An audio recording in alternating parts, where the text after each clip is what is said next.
시편 133편 1절에서 3절, 요한복음 13장 34절에서 35절 말씀을 같이 합독하여서 읽겠습니다. 16절과 17절 말씀 같이 봉독하겠습니다. 합독합니다. 가산이 적어도 여호와를 경외하는 것이 크게 구하고 번뇌하는 것보다 나으니라. 채소를 먹으며 서로 사랑하는 것이 살찐 소를 먹으며 서로 미워하는 것보다 나으니라. 아멘. 여기서 말씀의 포인트는 뭐죠? 사랑하며 사는 것이라는 거예요. 그죠? 네. 살찐 소를 먹는다. 맛있는 소를 먹으면 맛있죠. 한우 참 맛있습니다. 그죠? 근데 그것보다 그렇게 먹고 싸우는 것보다 그냥 무청 삶아서 먹고 사랑하며 사는 것이 더 낫다라는 그런 이야기예요. 자, 우리 시편의 말씀을 같이 읽습니다. 이번에는 한 절씩 교독하고 마지막 합독합시다. 보라, 형제가 연합하여 동거함이 어찌 그리 선하고 아름다운고. 우리는 공회로운 기름이 수영 곧 안에 수염에 흘러서 위에 오기까지 이르러가고 헐몬에 이슬이 시온의 산들에 내린다도다. 거기서 여호와께서 복을 명령하시나니 곧 영생이로다. 아멘. 형제 자매가 함께하는 거, 여러분들 자매님들 1절 보고 화가 나나요? 보라, 형제가 연합하여 동거함이 어찌 그리 선하고 아름다운 거. 왜 성경이 이렇게 기록되었을까? 그렇게 생각하지 마세요. 세번역 성경은 이렇게 되어 있습니다. 그 얼마나 아름답고 즐거운가. 형제 자매가 어울려서 함께 사는 모습. 성경이 번역될 때 남성 문화의 중심 속에서 이렇게 번역되기도 합니다. 그러나 또 성경에서 너는 내 아들이라 하면은 하나님이 딸들은 안 반기시는 게 아니에요. 거기에 통칭으로 다 들어가 있는 거죠. 그래서 그 얼마나 아름답고 즐거운가. 형제 자매가 어울려서 함께 사는 모습, 이게 사랑의 모습이라는 거죠. 마지막으로 우리 요한복음 13장 우리 같이 합독하여서 읽겠습니다. 시작. 새 계명을 너희에게 주노니 서로 사랑하라. 내가 너희를 사랑한 것 같이 너희도 서로 사랑하라. 너희가 서로 사랑하면 이로써 모든 사람이 너희가 내 제자인 줄 알리라. 아멘. 여기서 사랑하면 제자인 줄 알게 될 것이라는 것인데, 나 자신이 제자라고 말하고 다니는 것이 아니라 다른 사람이 제자인 줄 안돼요. 어떻게 하면? 사랑하면 제자인 줄 안다는 거예요. 그래서 사랑하는 것이 제자의 표식이라는 말인 것입니다. 오늘 설교의 제목은 서로 사랑하면이라는 제목으로 말씀드리고 있습니다. 사람들이 우리를 부르는 별칭이 있습니다. 크리스찬, 그리스도인을 이야기하는 거겠죠. 근데 원래 이 그리스도인이라는 말은 안디옥 교회에서 처음에 2000년 전에 처음에 부르게 된 말인데, 원래는 그리스도의 것들이라는 이렇게 좀 비아냥거리는 투예요. 에휴, 저희 촌놈들, 우리 이런 말 하죠. 에휴, 시골 것들, 이렇게 도시 것들이 뭘 알아? 도시 것들이 뭐 농사 져왔어 할 때 우리는 또 도시 것들 무시할 때 그렇게 얘기하잖아요. 그러니까 서로가 이게 상대를 인정하지 않고 좀 무시하고 하대할 때 하는 말이 그리스도인이라는 표현이었어요. 그래서 안디옥 교회에 있을 때 그 주변의 사람들이 저 그리스도한테 미친 것들, 예수쟁이들, 교회에 미쳤어, 예수쟁이들이야, 이런 표현을 쓸 때 그리스도인이라는 표현을 썼어요. 그리고 이것은 원래 용어 자체가 군대 용어입니다. 그래서 이 편이냐 저 편이냐, 북쪽이냐 남쪽이냐, 이렇게 쓸 때 적군이냐 아군이냐 할 때, 어느 편이냐 할 때 그리스도의 편에 선 사람들이라는 표현을 쓸 때 그리스도인이라는 단어를 사용했습니다. 또 우리를 뭐라고 표현하냐면 성도라고 합니다. 말 그대로 뭐예요? 거룩한 무리라는 표현이죠. 이것은 로마 제국 시대, 역시 2000년 전에 로마 제국 시대 1세기, 2세기, 3세기 때 313년에 기독교가 공인되기까지 많은 그리스도인들이 핍박을 받았어요. 근데 나중에는 기독교로 공인되기까지 그리스도인들이 정결함을 지켰어요. 로마 제국 시대 속에서 로마가 너무 잘 사니까 그때 당시에 수세식 변소가 있었고 목욕탕 문화가 너무 잘 발달되어 있었고 또 도시의 수로가 개발이 되어 있어서 수도 관계수로의 사업이라든지 도시계획이 너무 잘 되어 있었어요. 그리고 부강했어요. 모든 길은 노마로 통한다. 그래서 모든 자원이 노마로 모였어요. 그러니까 잘 먹고 잘 살면 어떻게 됩니까? 항상 인간은 타락하게 되었어요. 가장 큰 타락이 도덕적인 타락이었어요. 그럼에도 불구하고 정결함을 유지하고 깨끗하게 살려고 노력하는 사람들이 있었는데 그 사람들이 바로 사자 굴에 밥이 되고 경기장 투장에서 짐승들과 싸우는 그런 사람들, 바로 그리스도인이라는 거예요. 그 사람들을 거룩한 무리, 이렇게 해서 성도라는 말을 썼습니다. 그리고 사도행전에서는 또 어떤 표현까지 있냐면은 세술에 취한 사람들이다, 이런 표현을 썼어요. 술 먹고 취한 것 같은데 그냥 술이 아니라 새로운 술이다. 이건 새로운 영적인 영험한 아주 효염이 있는, 영험한 효염이 있는 그러한 것을 마신 사람들이다, 이런 표현을 썼어요. 세 번째는 제가 굉장히 좋아하는 말인데 신자예요.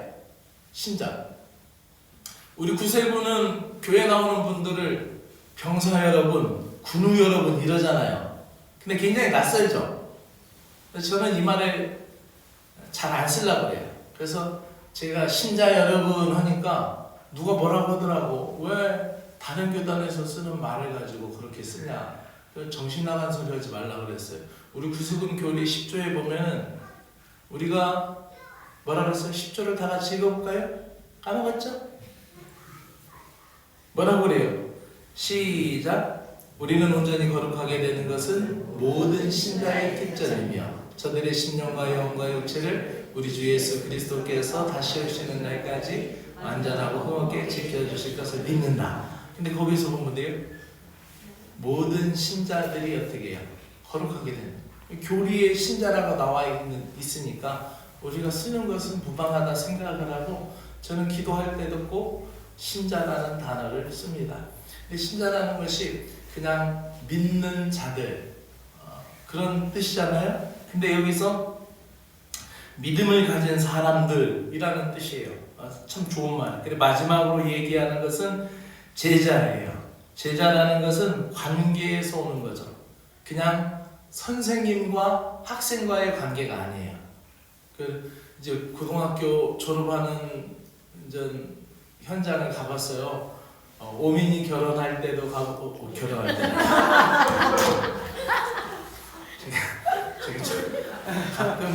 가끔 제가 나사가 풀립니다.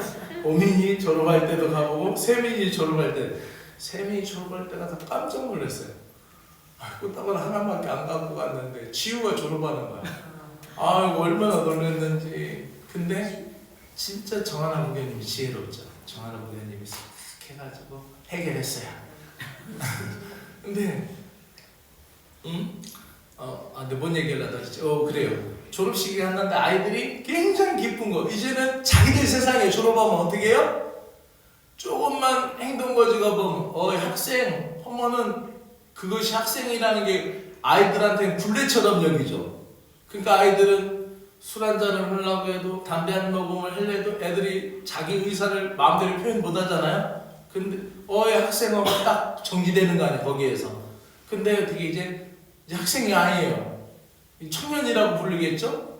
군인이라고 부르겠고 대학생이라고 부르겠고 대학생도 학생입니다만 어쨌든 그 학생이라는 자리에서 아이들이 이제 벗어나니까 굉장히 기뻐하는 모습을 보았어요. 근데 여기서 제자라는 것은 선생님과 제자의 관계가 아닙니다. 여기서 제자라는 것은 어떤 말이냐면 이 제자라는 단어는 2000년 전에나 오늘이나 똑같이 쓰이는 단어인데 예수님의 제자라는 표현이에요. 근데요, 이 제자라는 것은 독본이 없어요. 독본이 없다라는 건 교과서가 없다는 얘기예요. 그러니까 납비의 삶, 납비의 말투, 납비의 인격, 납비의 생활 습관, 납비가 말하는 생각하는 철학, 납비가 이야기하는 방향, 그것을 다 배우는 거예요. 이분이 진보적이면 진보적인 제자가 되는 거고 이분이 보수적인 납비면 보수적인 제자가 되는 거예요. 그러니까 완전히 닮아가는 거예요. 그러니까 그러니까 여기에서 제자라는 관계가 성립될 때는 선생님과 그 랍비와 선생님과 함께 먹고 자는 거예요. 그래서 예수님의 제자들이 어땠어요? 예수님과 함께 3년 동안 먹고 자고 했다는 말이에요. 그렇죠? 자, 그렇게 될 때 우리가 오늘 이 말씀 제자됨의 표식을 이야기하는데, 그럼 제자가 어떻게 될 때 제자로서 표시가 되느냐? 주님의 말씀 안에 거할 때 제자가 됩니다. 너희가 내 말 안에 내 안에 거하고 내 말이 너희 안에 거하면 무엇이든지 원하는 대로 구하라 그리하면 이르리라. 왜냐하면 예수님의 말씀이 내 안에 있게 되면 말씀이 능력이 돼서 말씀이 나의 인격을 끌어간다는 얘기예요. 그죠? 그러니까 옛날에 학교도 이제 인문계 아이들은 인문계 아이들대로 이게 스타일이 나와. 그리고 공고 아이들은 공고 아이들대로 스타일이 나와. 예술고등학교 애들은 예술고등학교 아이들처럼 막 나와요. 머리나 어디 옷차림에서 모든 게 나와. 그죠? 그러니까 이게 그 영향력이라는 거죠. 예수님의 말씀이 마음에 담으면 그런 영향력이 나온다는 거예요. 또 뭐라고 그랬어요? 너희가 열매를 많이 맺으면은 하나님께서 영광을 받을 것이요 너희가 내 제자가 되리라. 그리고 세 번째로 말한 게 뭐냐면은 아버지께서 나를 사랑하신 것 같이 너희를 사랑하였으니 나의 사랑 안에 거하라 라고 얘기해요. 그리고 오늘 말씀에 뭐라고 그래요? 너희가 서로 사랑하면 나의 제자가 될 것이다 라고 얘기합니다. 그러면 제자됨의 표식 가운데 뭐예요? 주님의 말씀을 따르는 것이고, 그리고 열매를 맺는 것이고, 또 사랑하는 거예요. 근데 이 사랑하는 걸 통하여서 예수님의 제자가 된다는 걸 안다면 다시 한번 우리가 한번 같이 읽어볼까요? 시작. 새 계명을 너희에게 주노니 서로 사랑하라. 내가 너희를 사랑한 것 같이 너희도 서로 사랑하라. 너희가 서로 사랑하면 이로써 모든 사람이 너희가 내 제자인 줄 알리라. 아멘. 분명하게 말씀하죠. 사랑하면 제자인 줄 안다는 거예요. 그래서 이 사랑 안에 거한다라는 것이 사랑이 예수님 제자의 표식이라는 거예요. 우리가 표시한다고 해서 우리가 만약에 몸에 문신을 사귀면 어떨까요? 그러니까 예수님의 제자다라고 해서 예수님 제자 이렇게 해서 여기다가 제자라고 문신을 사귀면 어떻게 돼요? 그거는 예수님의 제자의 표식이 아니겠죠. 자, 여기 문신이 있어요. 십자가가 있고 밑에 4개의 점이 있어요. 여기에 대한 사연이 있어요. 어떤 사연이냐면 그 아버지가 자녀들을 키우는데 아들 둘하고 딸 어린 막내딸하고 키우는데 많이 아파요. 가난해요. 그러니까 엄마가 애들을 놓고 집을 나가버렸어요. 먹고 살기 힘들다. 나 팔자 고쳐야 되겠다. 새로 시집가야 되겠다 하고 나가버렸어.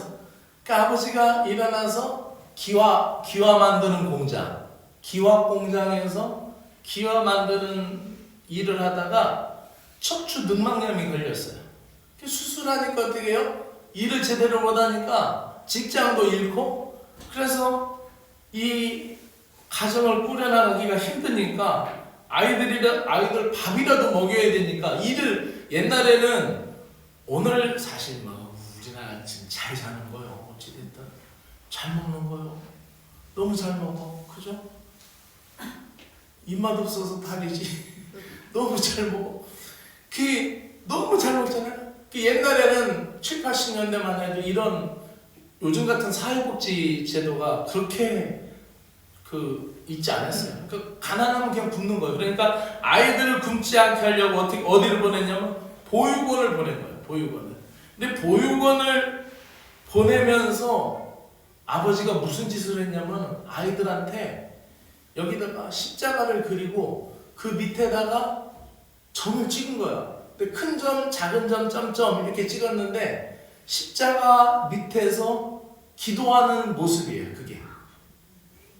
그래서 아버지, 아들, 딸 이렇게 4개의 점을 찍은 거예요. 그래서 아이들을 보육원에 보내면서 뭐라고 했냐면 그 아이들이 기억하는 거야. 아버지가 반드시 너희들 데리고 오겠다.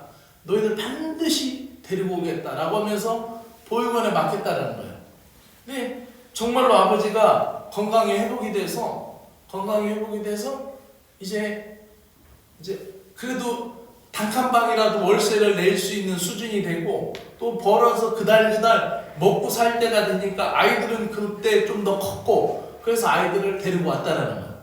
근데 데리러 갔는데 이게 막내는 당시 2살이었는데 보육원 갈 때 어리니까 해외로 입양시켜버린 거야. 이 기관에서. 그리고 이 아들들만 데리고 왔는데 이거를 입양돼서 찾을 수가 없더라는 거야. 어디로 갔는지. 근데 인터넷 소셜 네트워크에서 이런 여자의 사진이 나타난 거예요. 근데 이게 문신이 아니라 매직으로 그린 거예요. 매직으로 그리고 점을 그대로 찍어서 이렇게 해서 가족을 찾는다라는 얘기예요. 이 오빠들하고 작은 아버지가 삼촌이 그걸 보고 반드시 막내다 이렇게 확신을 한 거예요. 그리고 막 그게 똑같잖아요. 표시가 똑같은 거예요. 그래서 막 이제 수소문 하고 얘기하는 거예요. 이 어릴 때 입양 갈 때의 사진이에요. 근데 여기 자세히 보면 팔뚝에 표시가 있죠. 눈 좋은 분들 안 그러면 영험한 눈으로 보십시오. 팔에 보이죠? 예? 팔에 보이는 거 입양 갈 때의 모습이요. 그러니까 아버지가 이 딸들에게 이 딸과 두 아들에게 내가 반드시 너희들 찾겠다. 내 건강이 회복되는 대로 반드시 찾겠다. 그래서 했는데 이 딸이 입양에 가버린 거예요. 근데 이 딸이 왜 이렇게 문신이 없어지고 이거를 매직으로 그렸냐면 양아버지가 아버지하고 양부모가 미국인인데 유타주에 살아. 근데 이 양아버지 양엄마가 놀림받을까봐 이거를 지우고 피부 이식을 시켜버린 거야. 그러니까 이게 없어진 거야. 근데 그 자국이 남아있으니까 어렸을 때도 이게 이 아이가 기억이 어려운 게 생각나니까 이 흉터가 이거를 자기가 그리고 이거를 인터넷에 올린 거예요. 그래서 문제는 이 여자는 성공했어요. 미국에서 변호사고 또 어느 회사의 CEO고 그리고 강연자로서도 굉장히 성공했어요. 그래서 알려진 사람이었어요. 근데 문제는 이제 연락이 돼서 이제 이 삼촌, 작은아버지하고 아버지는 돌아가셨고 아마 작은아버지가 먼저 발견한 것 같아요. 그 작은아버지가 막 계속 연락을 하다가 유전자 검사를 한 거예요. 근데 100% 확신을 했는데 유전자 검사를 했는데 유전자 검사가 불일치로 나온 거예요.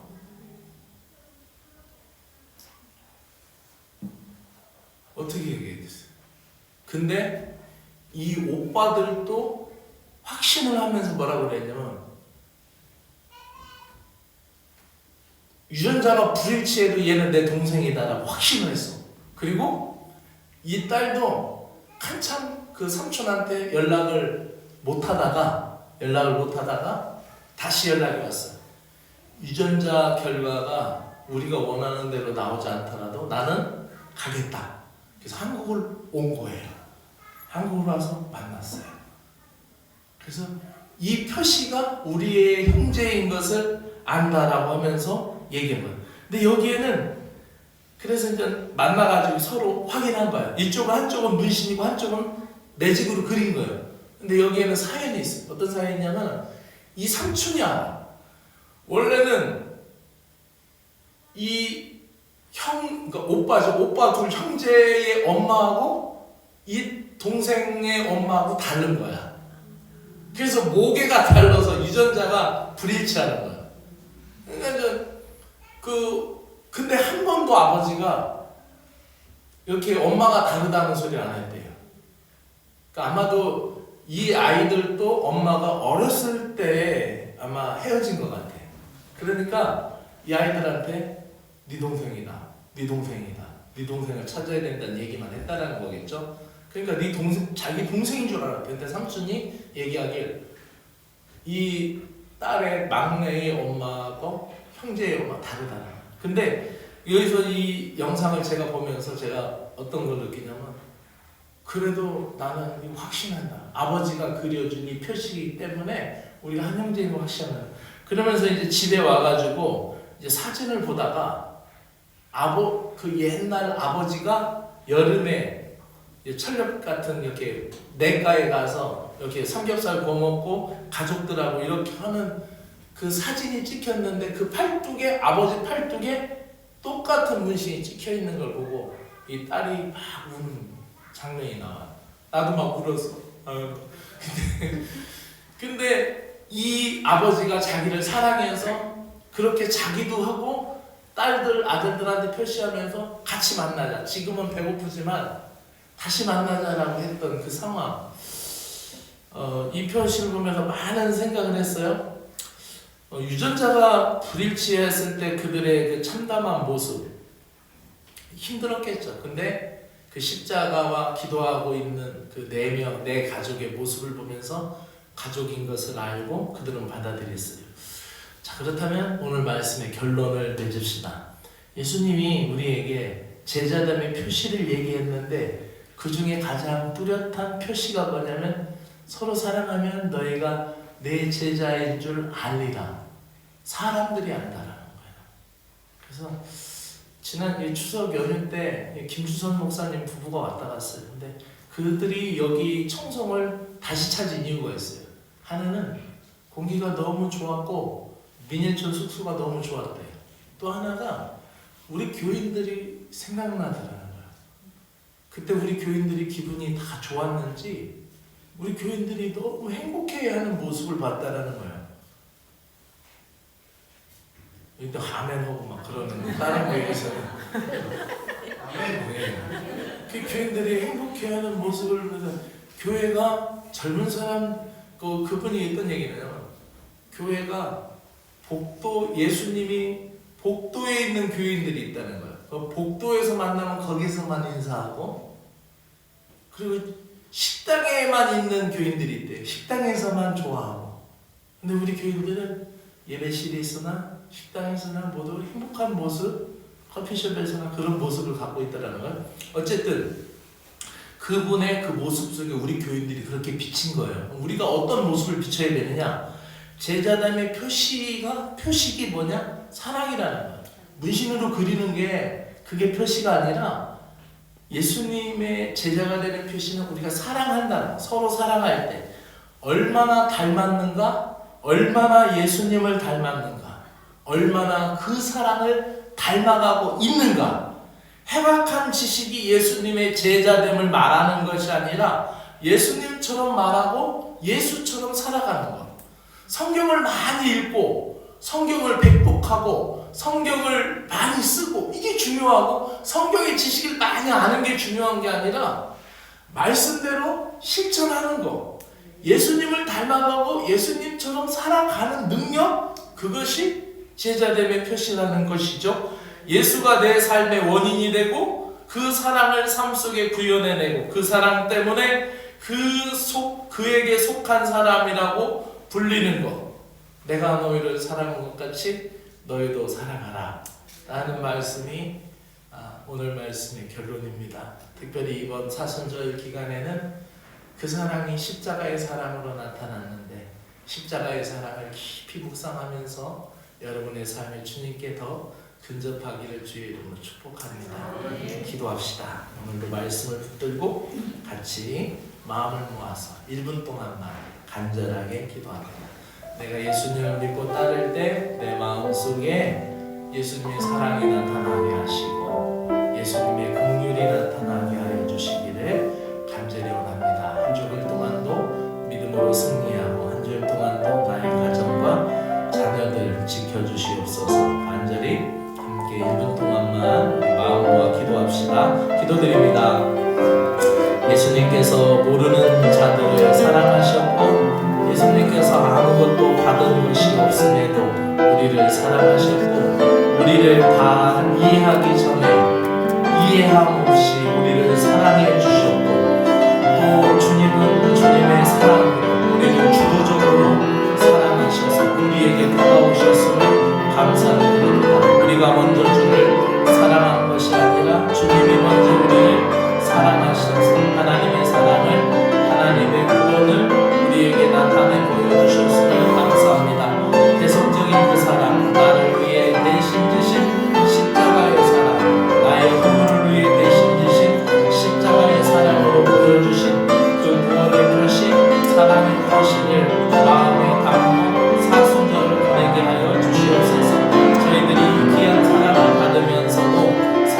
모르고 주님 사랑 속에 살면서도 그 사랑을 부인하는 어리석은 자들이 오늘 다시 깨우쳐 주시고 새롭게 하여 주시옵소서. 사랑해야 할 줄 알면서도 사랑하지 못하는 사람이 되었음을 회개합니다. 주님 간구하오니 이제 사랑을 알게 하시며 주님의 사랑의 깊은 뜻을 알고 그 사랑을 가족들에게 실천하고 또 그 사랑을 교인들과 나누며 그 사랑 속에서